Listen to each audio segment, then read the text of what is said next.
Welcome to Global Insiders Podcast. I am Ryan, the peripatetic one, bringing you information about opportunities relating to jobs, traveling, and any information that can elevate you to your rightful place in this thing called life.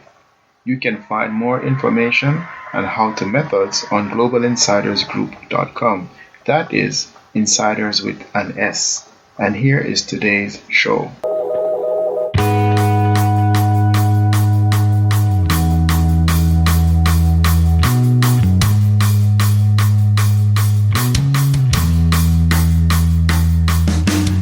Hello, insiders. Welcome back to another show. This week I'm back in my regular spot. I hope you're all doing well and keeping yourselves safe in this coronavirus time. Today I have a show packed with a lot of information as usual because a lot is happening in the world. I want to talk about gold, TikTok, and Mozila encryption along with WhatsApp and their mute function. So continue doing what you are and get ready to learn a few things. So let's get right into it and go straight to gold. A month ago, I spoke about the effect of the coronavirus and what it was doing to the price of gold in India, because we had Swati on the show and she was telling us that the price of gold was going pretty high in India, and she was linking it to the coronavirus. So I want to say that definitely this show was one of the first ones in the whole world to even talk about that topic, because it wasn't until last week where I saw it on the Visual Capitalist.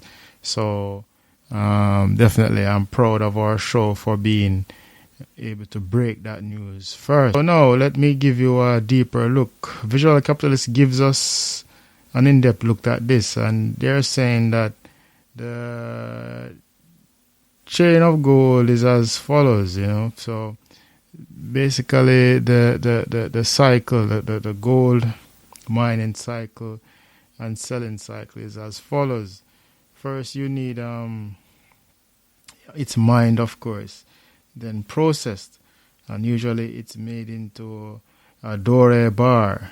A doré bar is a semi-pure alloy of gold that needs further purification to meet investment standards. The bars are then sent to refineries to polish and to create products. And of course, this may be done through commercial flights, cargo planes, or even chartered airlines, and I'm sure maybe some of them is even done on ships. But flight is the usual way how these are done.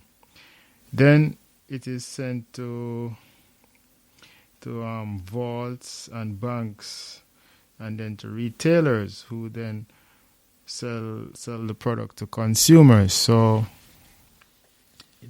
once again, just to go through that. First you go to the mines. Then it must go to the refineries, and refineries are usually in places like Switzerland. In fact, Switzerland has the most refineries. Then it's sent to vaults in places like London, and also other production may be done to it where it's turned into products and so forth. And the last part of the gold chain, no pun intended, really, is selling to consumers. So as I said, more specifically, Switzerland has 4 of the largest refineries in the world, and then overall you can see that Europe is a major hub for gold. There are other players too. So the top 5, let's look at the importers and the exporters of gold. So the top 5 exporters of gold are Switzerland, Hong Kong, United Kingdom, UAE, and the United States. So those are the persons who export the most gold.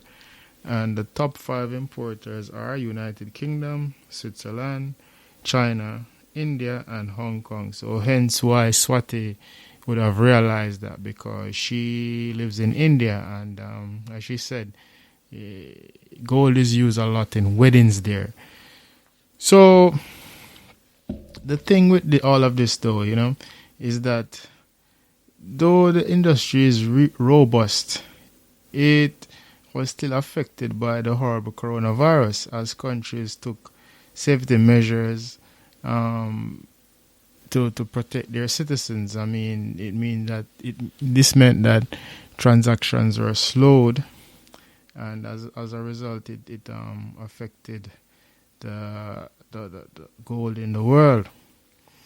But I am mentioning this on the show because if we had only known and we invested in gold a year before, we would have made a hefty profit from it. So it's just a pity that we didn't have that foresight to know about that. And if you realize that the price or things surrounding the industry of gold going up in your country, this is the reason why, okay? So don't be surprised when you hear that gold is sky high at the moment. As I said, if only a year ago about this. Next, TikTok. TechCrunch talks about TikTok.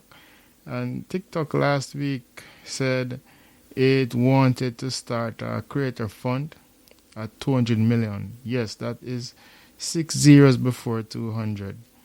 The app has become hugely popular in the United States, but its popularity has signaled the wrong attention. Even President Donald Trump vowed to ban the video sharing app from the United States. I think this is a bad move, but what do I know? I don't get paid to deal with these things. So they see the app as a threat to national security. Just in case you did not know, the United States is in a technology war with China. To learn more about this, you can read AI Superpowers by Kao-Fu Lee. I spoke about this last week on the show also, this book, because it's very insightful. So if you get a chance, please grab it and try to listen to it. TikTok is definitely up of the quarantine, and they were already helping creators sign brand partnerships and sponsorship deals, and already was providing monetization for live streams. So they were trying to grow, or they are trying to grow in the United States, which is the biggest market for just about any product. If you can break a product in the United States, you're basically set and well. But as I said, they are now facing obstacles due to the perceived threat that they are considered to be. So, by the way, just in case you wanted to buy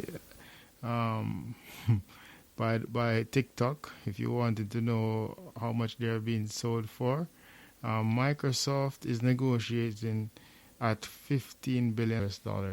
So TikTok, at this point, they can't lose, because it's obvious that they have a great product, and others are trying to get in, or they're trying to stop it. But let's see what happens. I think this will prove to be interesting in the coming weeks. Next, Mozilla and your browser. So Mozilla, the browser that I really use, I like to use Mozilla. I've been using Mozilla since college days, and I really enjoy using that browser for the, I guess they were the first ones, or one of the first ones, to really have a good privacy settings. And not only that, but they just seem to have a product that it works fast, and you don't have to worry too much about as I said, speed and just efficiency. It's a very efficient browser. Hint, hint, the e-browser isn't the best, even though they changed over recently to another one. Well, now Mozilla has decided to go into virtual private network, to sell virtual private networks. And this is short for VPN. And I'm sure you must have seen some sort of ads now about VPNs at this point. I've tried to talk about keeping your data safe. But A VPN is a tool that allows you to access the internet securely wherever you are. It works by creating a secure tunnel between your computer and your VPN provider, and it protects you by concealing your IP, address, and encrypting your traffic between you and your VPN provider. So that's an interesting part, that last part there.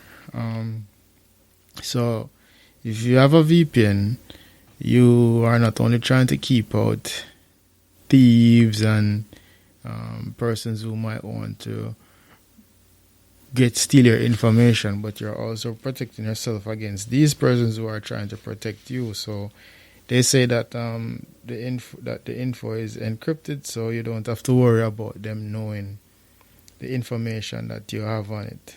So it's a very interesting product if you ask me.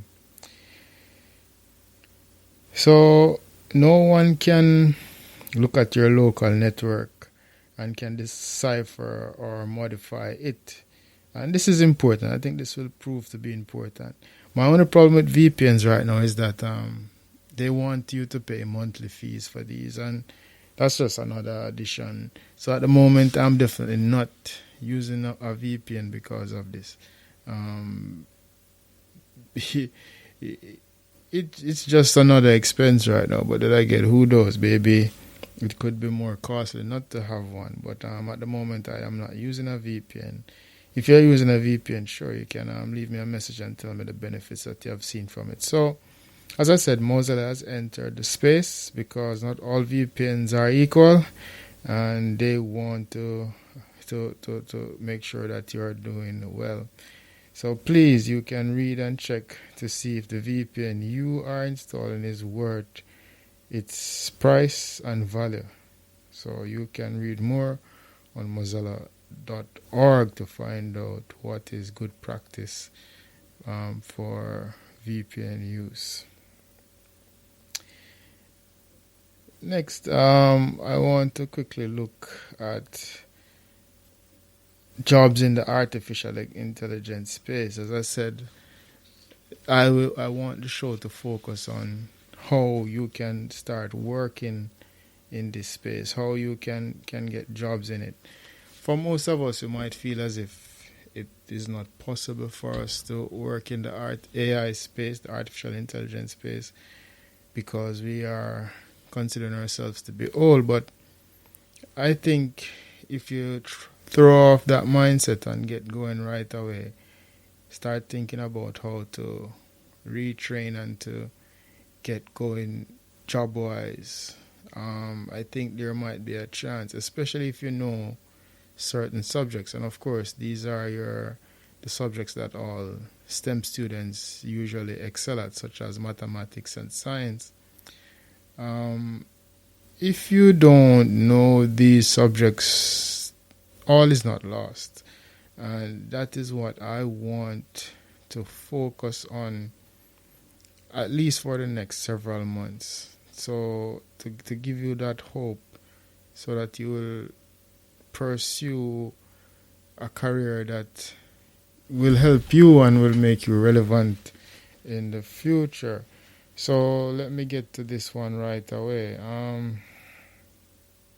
Jobs in artificial intelligence will require various levels of math, including probability, statistics, algebra, calculus, logic and algorithms, physics, engineering and robotics, computer science, programming languages and coding, cognitive science theory. So those are just some of the subjects that you will need. So I'll just run over them one more time quickly. Various level of math. So things such as algebra, calculus, logic, and algorithms. Physics, engineering and robotics, computer science, programming languages, and coding. Cognitive science theory. And as I said, next week I will continue. I will actually mention a job and maybe even two, and we'll speak a bit about that job. So last but not least, what's up will soon allow us to mute chats forever. Currently, WhatsApp allow users to mute chat either for 8 hours, 1 week, or 1 year. I find this to be a very strange setup, but once again, these people know more than me because they're in the field. But you can mute the chat, just in case you didn't know. You can mute your chats. All you have to do is go to the profile at the top, and then you'll see the option to mute chat, and you will see 8 hours, 1 week, or 1 year. But WhatsApp, Facebook, the owners of WhatsApp are deciding to change this. They're deciding to move past that 1 year option and go straight to always. So if you're in a group that is annoying and not adding to your life, you will soon have the option to just totally mute them for life. I don't know how I would feel about muting for life. I don't even know how I would feel about muting for 1 year. But that's now an option. I'm thinking, if the group is so annoying, why don't you just leave it all together? Why continue to take part in an annoying group? Why you don't have the guts to just tell them bye-bye and call it a day? I mean, that is my thinking. So I really don't know. As I said, it would be nice to hear from you. You could tell me how you feel about about this, about listening to about muting people for forever. Please feel free to contact me and tell me what is up at the email. Ryan at globalinsidersgroup.com. Today, there are 15,121 cybersecurity jobs available on monster.com. Continue having hope and retraining to get going. Thank you once again for tuning into the show. I hope you all have a wonderful week. Bye-bye. Thanks for listening today. I hope you are inspired. You can find more helpful and motivational material at globalinsidersgroup.com. That is, insiders with an S. You can also keep in touch at Global Insiders on Instagram. See you next time, but remember, you can be your own superhero. Bye.